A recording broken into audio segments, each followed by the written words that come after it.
Queridos irmãos, amados irmãos da Igreja Batista Sião, nossas saudações de paz em Cristo Jesus, que a graça do Senhor seja abundante em nossas vidas nesses tempos em que estamos separados fisicamente devido a tudo que está acontecendo. Nós temos hoje a incumbência de estudarmos a lição de número 3, nos foi dada pelo superintendente da Escola Dominical, e o título da lição é O Justo Viverá da Fé. O justo pela sua fé viverá. Tem como base o texto de Gálatas capítulo 3, todo o capítulo e alguns versículos que são destacados, mas é uma questão muito ampla. Né? E essa questão que levou o apóstolo Paulo a escrever basicamente sobre isso, né? Ela vem de um problema que começou a surgir, na verdade uma controvérsia, que está aqui em Atos capítulo 15. Eu convido os irmãos para abrir suas Bíblias. Atos 15, versículo 1 em diante. Apenas alguns versículos para introduzir nossos comentários. Vejamos. Observe. Se você pegar o capítulo 14, no final do capítulo 14 de Atos, você vai perceber que o apóstolo Paulo está voltando de uma viagem missionária. A primeira viagem missionária. Então, ele retorna para a base das missões que se torna a igreja de Antioquia. Jerusalém, entre aspas, perde esse posto de igreja missionária e Antioquia torna-se a base, instituída pelo Espírito Santo, das missões. É dali que o apóstolo Paulo parte para as suas viagens missionárias. Se não, veja, versículo 26 do capítulo 14 diz assim: dali navegaram para Antioquia, onde tinham sido recomendados, tá vendo? A graça de Deus para a obra que haviam cumprido. Para a obra que haviam cumprido, ou seja, para essa viagem missionária. Foi a igreja de Antioquia que recomendou e que enviou. Está aqui. Versículo 27 diz: ali tendo chegado, reunida a igreja, relataram quantas coisas fizera Deus com eles e como abrir aos gentios a porta da fé. Tá vendo? Eles relataram o que aconteceu nas viagens missionárias, maravilhas, as conversões, as igrejas que foram estabelecidas. Muito bem. Permaneceram ali não pouco tempo com os discípulos. Permaneceram ali um tempo descansando. Agora observe o capítulo 15, verso 1. Alguns indivíduos desceram da Judéia e ensinavam aos irmãos. 2 pontos. Esses irmãos desceram da Judéia. Desceram de Jerusalém. Esses irmãos, esses indivíduos, desceram da Judéia e foram até Antioquia e ensinavam o seguinte: se não vos circuncidardes, segundo o rito de Moisés, costume de Moisés, não podeis ser salvos. Tendo havido da parte de Paulo e Barnabé contenda e não pequena discussão com eles, resolveram que eles dois e alguns outros dentre eles subissem a Jerusalém, aos apóstolos e presbíteros com respeito a essa questão. A coisa se tornou muito séria, porque esses indivíduos começaram a perturbar a igreja gentílica, que tinha como sede missionária, como base missionária a igreja de Antioquia. E assim sendo, os apóstolos Paulo e Barnabé tiveram um tremendo embate com esses indivíduos, supostamente convertidos ao cristianismo, mas que eram judaizantes. Não é? E aí a coisa foi levada à igreja de Jerusalém. Muito bem. O que acontece aí? O que eles diziam? Insurgiram-se então alguns, versículo 5, Atos 15, 5, insurgiram-se entretanto alguns da seita dos fariseus que haviam crido, dizendo, observe, é necessário circuncidá-los, determinar-lhes que observem a lei de Moisés. O problema estava estabelecido. Não é? O que está aqui posto? O problema surge na igreja mãe em Jerusalém, não por parte dos apóstolos, mas alguns judeus da seita dos fariseus que haviam crido e que passaram a inserir essa exigência, não é? De que haveria a necessidade de circuncidar-se e guardar os ritos de Moisés. Bom, o que acontece? Como reação, não é? eles tiveram essa reação, supostamente, como uma espécie de rivalismo contra o ministério de Paulo. Porque Paulo era judeu, óbvio, e Paulo foi um dos perseguidores iniciais da igreja. Então, o fato de Paulo se voltar para a igreja gentílica, para os gentios, acirrou o exclusivismo judaico. E aí surge um grande problema. Uma reação dos supostamente judeus convertidos ao cristianismo, sem, contudo, estarem dispostos a despojarem-se por completo do judaísmo. Veja, Jesus disse em Marcos 2,21, você pode abrir sua Bíblia aí, está aqui, Marcos 2,21, diz assim, acompanhe comigo aí, Evangelho de Marcos 2,21, texto muito conhecido, mas talvez pouco compreendido. O que Jesus quis dizer quando ele disse assim, ninguém costura remendo de pano novo em vestes velhas, porque o remendo tira parte da veste velha e fica a maior ruptura. E ninguém põe vinho novo em odres velhos. Do contrário, o vinho rompe os odres velhos. O vinho novo rompe os odres velhos. E tanto se perde o vinho como os odres. Mas se põe vinho novo em odres velhos. Vamos lá. O que significa os odres novos, o vinho novo e o pano novo? O que significa o vestido velho e os odres velhos? Sendo bem direto, eles queriam dizer que o Evangelho de Jesus fosse uma extensão ou uma forma de seita do judaísmo, indexando seus ritos e cerimônias. Jesus deixou bem claro que o Evangelho não pode ser indexado ao judaísmo. O Evangelho ele não pode ser indexado às obras da lei. Não. É preciso compreender o seguinte. Jesus ele não viveu no período da graça. Alguém pensa que Jesus nos trouxe a graça, mas ele não viveu o período da graça. Ele viveu debaixo da lei. Gálatas 4,4 diz que, vindo à plenitude dos tempos, Deus enviou o seu Filho, nascido de mulher, nascido sob a lei, para resgatar os que estavam debaixo da lei.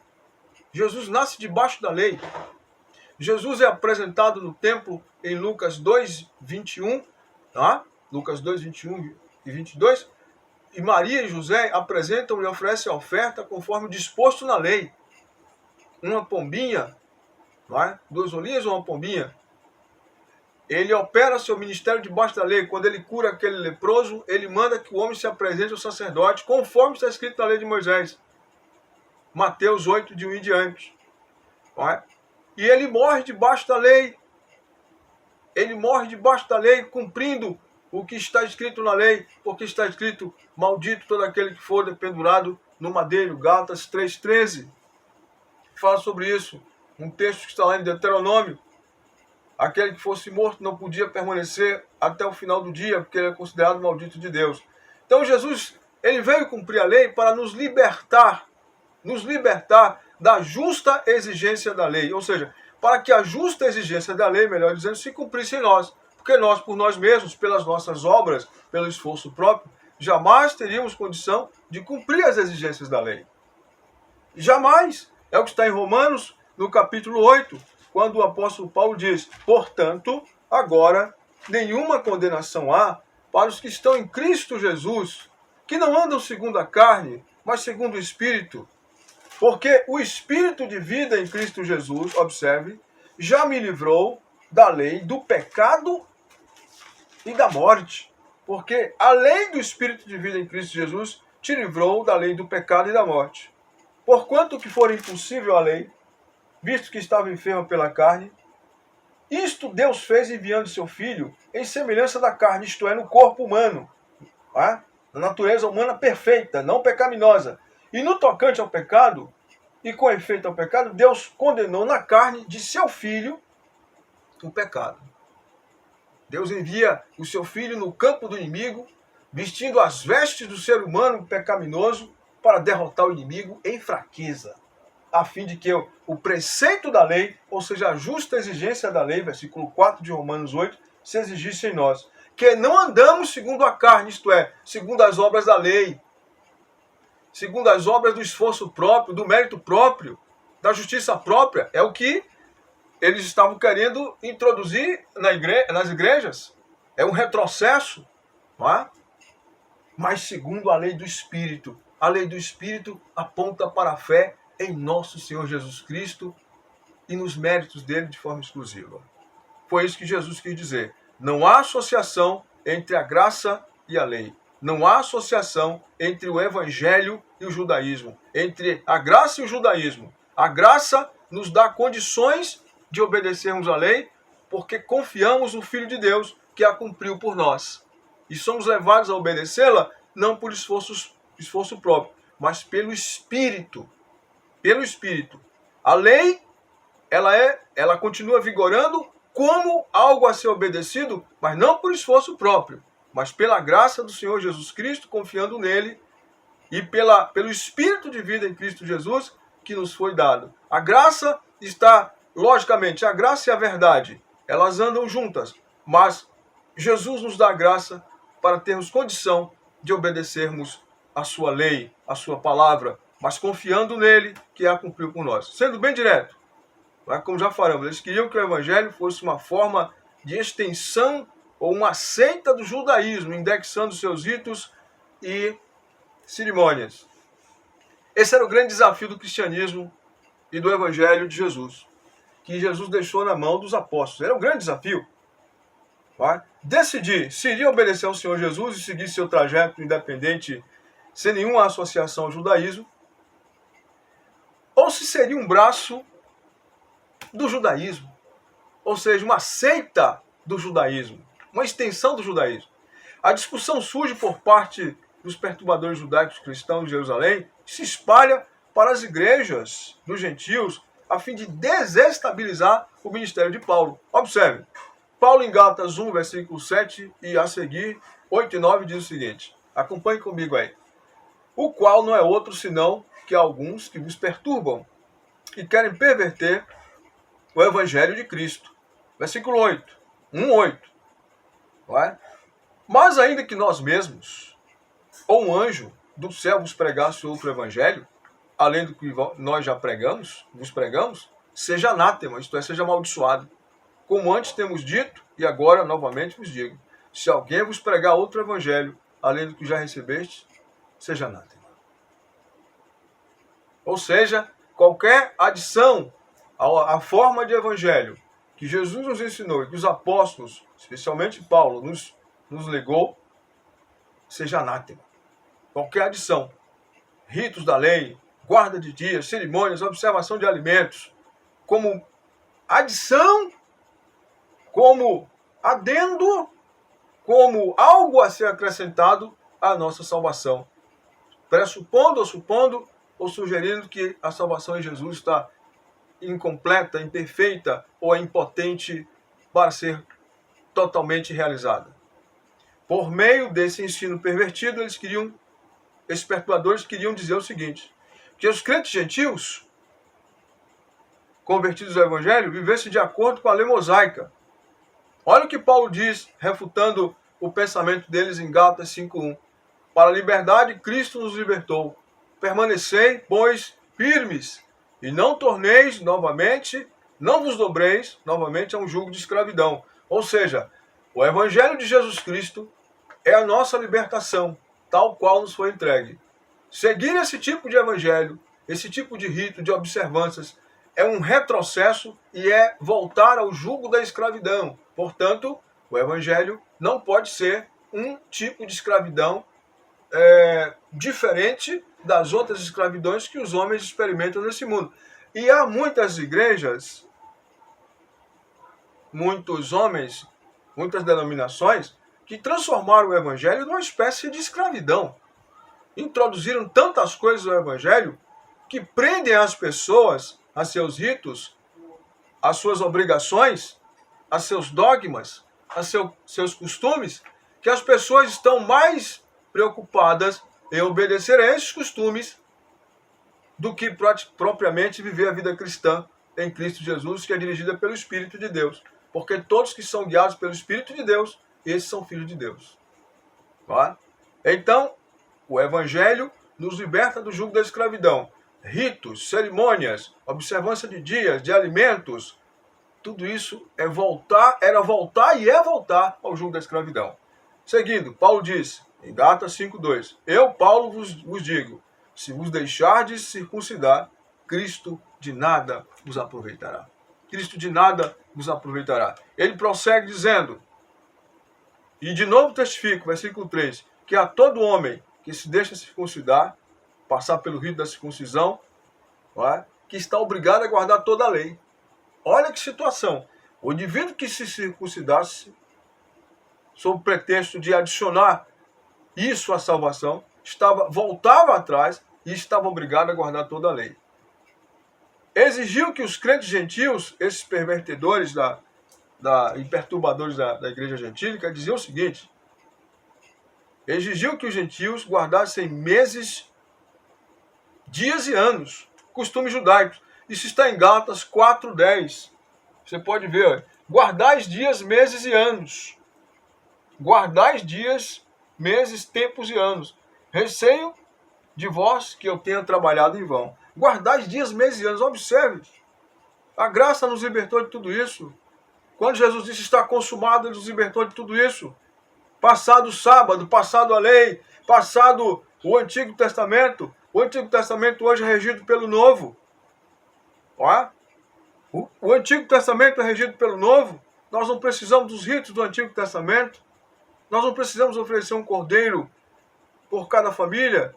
Nós não precisamos oferecer uma pombinha, um rolo, um bode expiatório. Não. Jesus morreu de uma vez por todas, como está em Hebreus 10:14, porque com uma só oferta, oferecida de uma vez por todas, nós somos santificados. Uma só oferta. Eles guardavam então, queriam que os filhos de Deus, que os crentes gentílicos guardassem leis alimentares, a circuncisão, a guarda do sábado e adicionasse a sua fé em Jesus Cristo e o estilo de vida judaico. Observe que isso já estava na igreja de Jerusalém. Isso tornou um problema, porque tinham que decidir entre o judaísmo que Jesus havia rejeitado, quando ele olhou para aquela árvore lá, voltando para Betânia na última semana do ministério dele aqui na terra. Ele voltou de manhã cedo de Betânia para Jerusalém, estava com fome, estava em jejum, e ele olhou para aquela figueira e ele viu folhas em abundância, mas não tinha fruto. E aquela árvore costuma dar fruto antes das folhas. Se tinha folha, já deveria ter fruto. Era uma anomalia. Aquela árvore era um símbolo da nação religiosamente falando. Ele olha para aquela árvore e diz, nunca jamais alguém coma fruto de ti. Jesus estava pronunciando um juízo severo sobre os líderes daquela nação, que eram hipócritas, que eram como árvores, como uma figueira cheia de folhas, aparentemente muito frondosa, mas sem fruto, sem essência. Jesus estava pronunciando sua sentença, a sentença de Deus, o Pai, contra o judaísmo hipócrita e farisaico, que não produzia vida. Assim, posto esses argumentos iniciais e introdutórios, veremos, pois, que o que está em questão é viver com base na lei, nas obras da lei, baseando-se na justiça própria, ou viver pela fé em Jesus Cristo e viver pela fé no Filho de Deus. Veja o que o apóstolo Paulo disse em Gálatas 2:20. Acompanhe comigo. Gálatas 2:20, ele diz assim, acompanhe na sua Bíblia, já estou crucificado com Cristo, e vivo não mais eu, mas Cristo vive em mim. E a vida que agora vivo na carne, vivo-a na fé do Filho de Deus, o qual me amou e a si mesmo se entregou por mim. Esse texto, essa palavra o apóstolo Paulo falou, após uma ferrenha discussão com o apóstolo Pedro, que foi a Antioquia visitar os irmãos, e chegando lá se alegrou, comeu e bebeu e tal, e de repente chegou alguns que estavam certamente, ou foram com ele, ou foram segui-lo, não sabemos, de Tiago, que era o irmão de Jesus, mas que era um judeu muito ortodoxo e observava esses ritos, E a igreja de Jerusalém, ela parou no tempo por causa disso.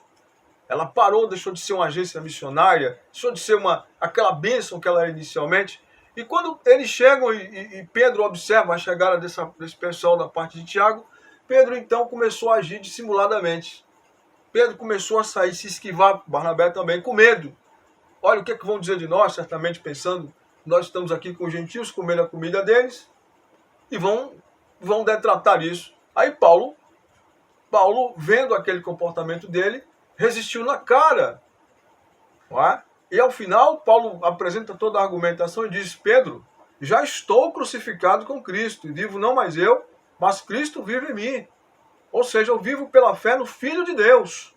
Eu vivo pela fé, como diz o texto, o justo viverá da fé. Que fé? Fé em quem? Fé no Filho de Deus, fé na sua justiça, fé naquilo que ele fez por nós, fé no sacrifício dele como sendo suficiente para me tornar aceitável e agradável a Deus. Você nunca vai se tornar aceitável a Deus porque você obedece a Deus, porque você quer obedecer a Deus, porque você ora, porque você se consagra, porque você jejua. Tudo isso deve ser feito. E devemos fazer e continuar fazendo.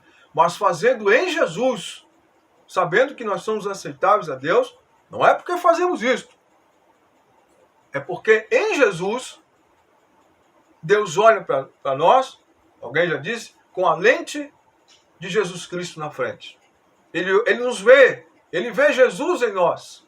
Quando ele disse em Mateus 3, versículo 17, quando Cristo saiu da água após ser batizado por João, e ele disse, veio aquela voz magnífica do céu, eis aí o meu filho amado em quem me comprazo. Na verdade, aquela voz não era só para Jesus, aquela voz é para nós. Quando ele viu Jesus, ele está olhando para nós, ele vê o seu filho em nós.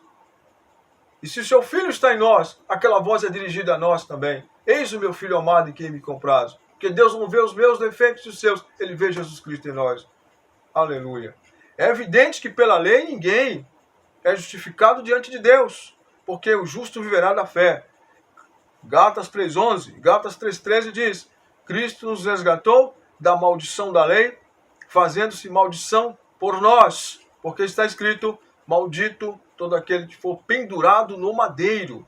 Versículo 14 diz, de Gálatas, para que aos gentios, observe, viesse a bênção de Abraão em Jesus Cristo, a fim de que recebêssemos pela fé.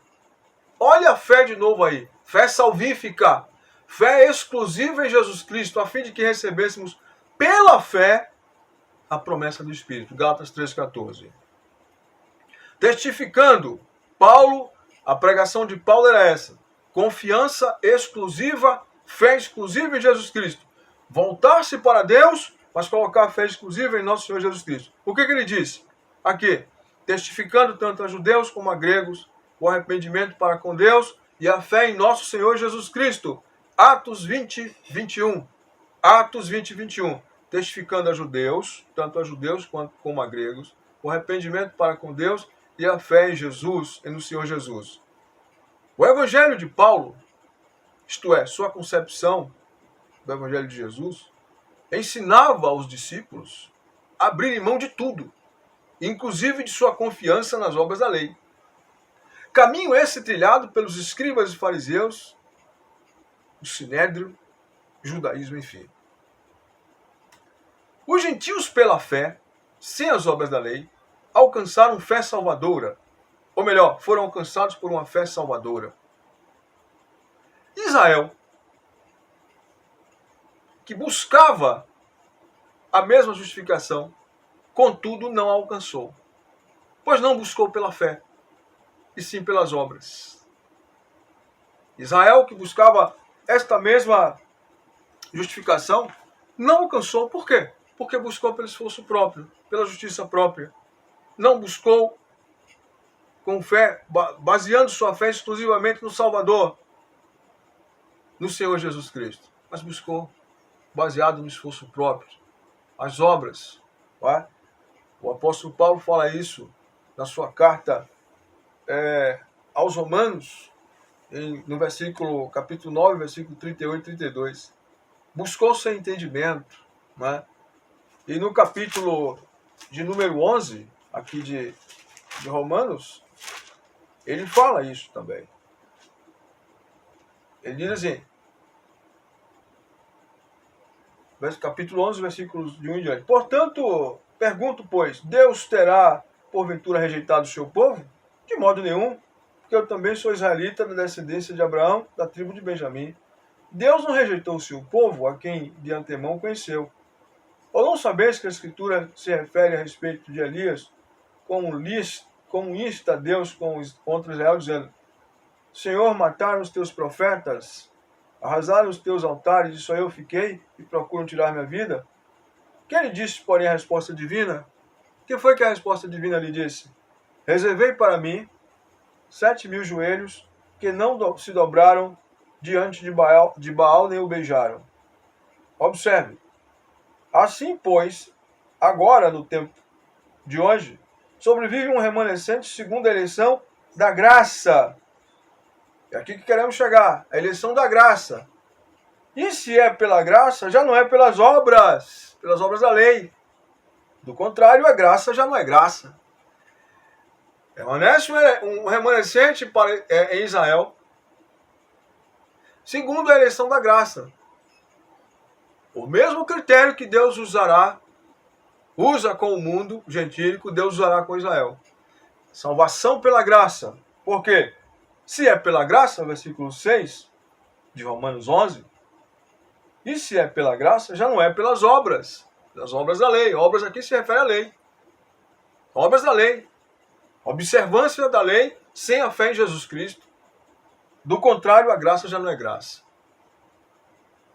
A graça só é graça quando confiamos inteiramente no Senhor Jesus Cristo, nos seus méritos exclusivos e insubstituíveis.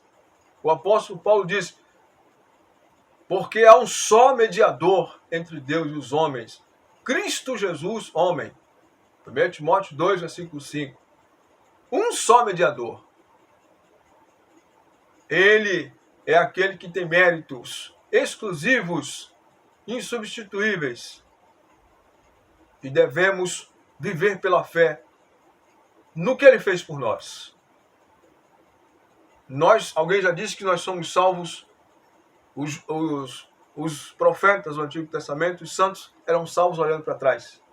Nós somos salvos olhando para frente. Ou melhor, vamos inverter? Eles eram salvos olhando para frente, para o futuro. E nós somos salvos olhando para trás. Por que eles eram salvos olhando para frente? Porque o futuro ainda estava adiante deles. A salvação não havia sido consumada. Mas Jesus a consumou. E eles morreram nessa fé, olhando para frente, para as promessas de Deus. Nós não olhamos para as promessas de Deus. Nós olhamos para as promessas de Deus já consumadas em Jesus Cristo e no seu sacrifício por nós, porque ele foi entregue pelos nossos pecados e ressuscitado para a nossa justificação. Por isso que o justo viverá da fé. O justo vive diariamente da fé no Senhor Jesus Cristo. O justo confia nele para a sua salvação, porque está escrito: ele pode perfeitamente, ele vive perfeitamente para salvar os que por ele se achegam a Deus. Ele nos salvou, ele nos salva e ele nos salvará no dia de Cristo, no dia do Senhor, no dia da sua manifestação, em que também será o dia da ira de Deus. Ele nos salvou, ele nos justificou, ele nos reconciliou com Deus, ele perdoou os nossos pecados, ele nos deu a adoção de filhos e agora ele nos salva diariamente, nos salva dessa pandemia, ele nos salva dos males existentes nesse mundo, ele nos preserva por amor, por sua graça, por sua providência. Sim, nos preserva. Ele nos preserva do homem mau, ele nos preserva dos ataques do maligno, ele nos livra e nos livrará da ira vindoura, quando Deus, no devido tempo, estiver para derramar sua ira sobre esse mundo. Cristo irá nos tirar antes daqui, arrebatará a sua igreja, da qual se compõe os mortos que irão ressuscitar em Cristo primeiro, incorruptíveis, transformados, completamente transformados, com um corpo celestial. E os que estiverem vivos naquele momento serão arrebatados milionésimos de segundos depois para o encontro com o Senhor nos ares. E o apóstolo Paulo diz: assim para sempre estaremos com o Senhor. Vai? Então, meus irmãos, terminamos aqui.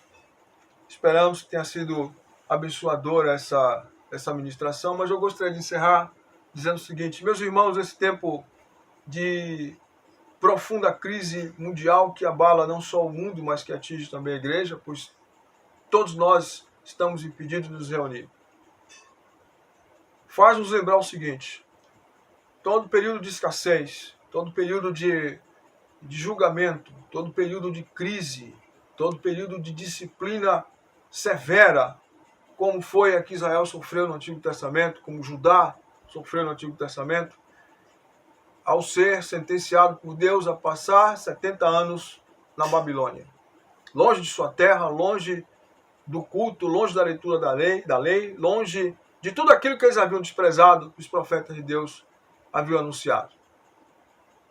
Eles agora teriam que aprender a valorizar aquilo que eles perderam. Como? Na ausência do local, da sua terra, do seu habitat, do local de culto, do templo e da leitura da lei. A falta dessas coisas iria produzir neles um senso de valorização e saudade dessas coisas. Portanto, Deus disse a Jeremias: eu sei que pensamentos eu tenho sobre vós, pensamentos de paz e não de mal, para vos dar um fim que desejais. Mas antes ele disse: passados 70 anos, eu vos visitarei e vos farei subir de Babilônia. Observe, passados 70 anos. O que significam esses 70 anos em relação ao que estamos passando nos dias atuais? Poderíamos dizer, sem medo de errar, pelo Espírito de Deus, passado essa pandemia, passado esse julgamento sobre o mundo que está aí, o Senhor diz: eu vos visitarei. Passada essa pandemia, passada esta crise, eu enviarei um despertamento sobre a minha igreja. Sim, porque eu bem sei que pensamentos tenho sobre vós, pensamentos de paz e não de mal, para vos dar um fim e um futuro que desejais. Então ireis, e me invocareis, e orareis a mim, e buscar-me-eis e me achareis, quando me buscardes de todo o vosso coração. Meu irmão, minha irmã, se prepare. Após esse período de seca, haverá uma abundante chuva. Essa chuva responde por despertamento espiritual. Se prepare. Faça muitos poços, ou seja, se prepare. Os poços é a preparação. Peça a Deus com sede que Ele derrame a sua graça, que Ele mova o seu espírito reavivando a igreja em todos os lugares para o cumprimento dessa hora final. E sejamos o que não fomos até aqui. Mais consagrados, mais dedicados, mais gratos ao Senhor, mais humilhados e quebrantados aos seus pés, valorizando mais os cultos, valorizando mais a presença, a comunhão, a leitura, os cultos de oração, de quebrantamento, valorizando mais os cultos em prol da obra missionária, orando pelos missionários, orando e empurrando com as nossas orações o reino de Deus, para que Ele cumpra e atinja sua consumação. Que a graça do Senhor Jesus Cristo seja com todos os irmãos e conosco também.